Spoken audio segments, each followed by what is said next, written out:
The ability to control your technique and not smash through or miss by like 6 inches is so important. Somebody's head can be moving. They can accidentally throw it down as you're throwing a round kick, and last second you have to go, oh, I have to pull it. If you cannot do that, you cannot keep your partner safe while sparring. You cannot elevate the level of sparring to that of which is possible. And more importantly, you're missing out on a massive skill set that will help you get so much better.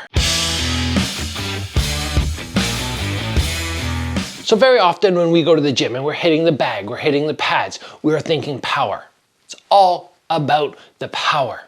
And while I get that's a very important element of fight sports, because if you cannot damage your opponent, they're not going to respect you. We also have to recognize that not having the ability to control techniques can be detrimental to us. Of course, detrimental in the sense we're going to start laying out training partners left, right, and center every time they make a little mistake. But more importantly, what happens when you go to attack somebody and you realize partway through they've shifted their head? You're gonna miss. Do you continue launching through like you're throwing a full power shot, or do you learn to partway through when you were throwing fairly hard to control at that last second? It's the people that can go, okay, I'm throwing my power shot, okay, I'm gonna miss my next one, more control. Oh, they're tossing their head in, oh, I have to pull it, that are able to really excel, in my opinion. But again, this is not something that is actively trained by most coaches, because they go, we only have so much time with you, and the priority is to teach really good technique with lots and lots of power. But I want to expand your knowledge bubble and push you to challenge yourself in new ways. And one of the great things that I had about the early part of my martial arts journey was going through those point fighting karate tournaments, training for them, and learning awesome control. Such good control that I could just place my foot up, literally touch somebody, like brush the side of their head and pull the kick out, no matter where they move their head, no matter what they did. And that has helped me now learning to not overthrow, and also in sparring sessions, keep my partner very, very safe. Now, if you're wanting to train this, one of the big things that we need to understand is range. Because if I set myself up at the ideal range where I go, oh, okay, look at right here, I'm almost maxed out, so now I'm just going to throw fast. Well, that seems easy, because all you have to do is do full extension on your punch and you're pretty much maxed out. Can't go any further without leaning in. So you know exactly where you need to be. But what we want to be able to do is to understand range in the sense, maybe let's say I start right here. I'm bouncing around. I do a spring forward, a spring out, a bigger spring forward, a bigger spring out. Every time I'm gonna land somewhere different, and as soon as I land, I'm gonna touch that target as fast as I possibly can. Always make sure you make contact, right? If I move in and I go, and I feel like I did a really good job on my control, I could be this far away, I could be this far away, but we want to learn to actually touch. So we're maximizing the difficulty on understanding distance. We're not going through, but we're not missing. So every time I land somewhere different, I'm gonna have to adjust accordingly and not hurt that partner or hurt whatever I'm hitting. You can do this on anything, right? If you don't have a bob at home, you can put your boxing glove on and just tap the wall. That's a great way to start. If you're at the gym and you have a bag, for sure, do that. But understanding that range and then learning to adjust accordingly is the first step to mastering this. Now, to be real, the hands are much easier for most people to control, right? I just put my hand up and I just do that. Doesn't seem like it's that hard, but it's the kicks that are gonna be that much more difficult, especially when we think about, oh, when do I really have to control my kicks? It's not when I'm throwing down here, it's when I'm coming up here. So now you have to go, I have to have that flexibility, that strength through the hip to get up to head level. And then from there, I have to go about controlling it.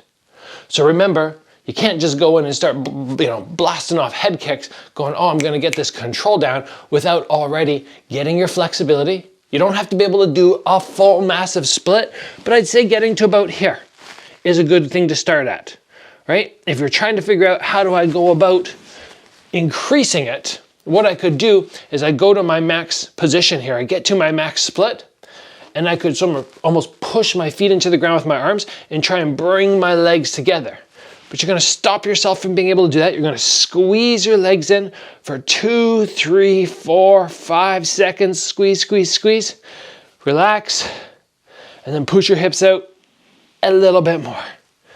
And then again, 5 seconds, squeeze, squeeze, squeeze. I'm just stopping my legs from being able to dig in. I can really push my heels down as well as I drive that direction, but the arms absolutely help. Then I relax, and I push my hips out a little bit further. And you'll be surprised with this method of stretching, how much further you can get. Every time you think you're maxed out, get that little bit more for 3 or 4 rotations like that. So you can start off with that, absolutely. Then from there, you could go, okay, I'm gonna start trying to lift my leg up to that max height. You could hold it for 10 seconds. You could bounce it up and down. You could go bent leg, move it around. You could work your extensions. All of this is training, which I have on the YouTube channel. You can find videos like that, no problem. I think one of them in particular is a Van Damme workout, I call it. Jean-Claude Van Damme. Just look for something like that, Gabriel, Varga, Van Damme, and you'll find it. But getting this type of training is going to be really important. But right now I'm working more so just the muscle through here. I'm not yet doing the flick. And it's the flick, that full speed extension and rechamber, boom, boom, which is really going to help. Because once I get myself up to this position and I'm able to just tap, then I'm going, now I've developed real control.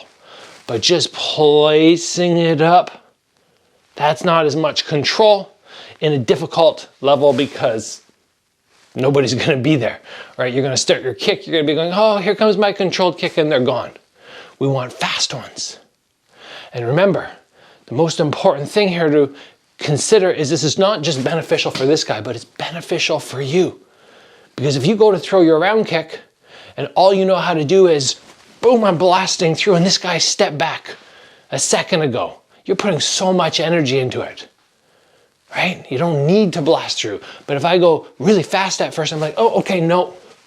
And I minimize my energy output. And that is the very important element to remember. Now, the ultimate way to train your control.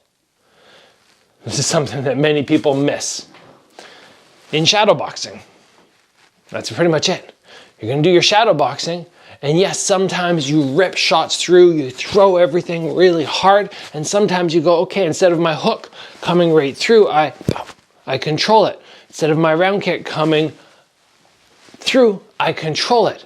But many people will either go very hard, they're whipping through, or, and they're doing that fast by the way, or they'll be like, okay, I'm gonna work control.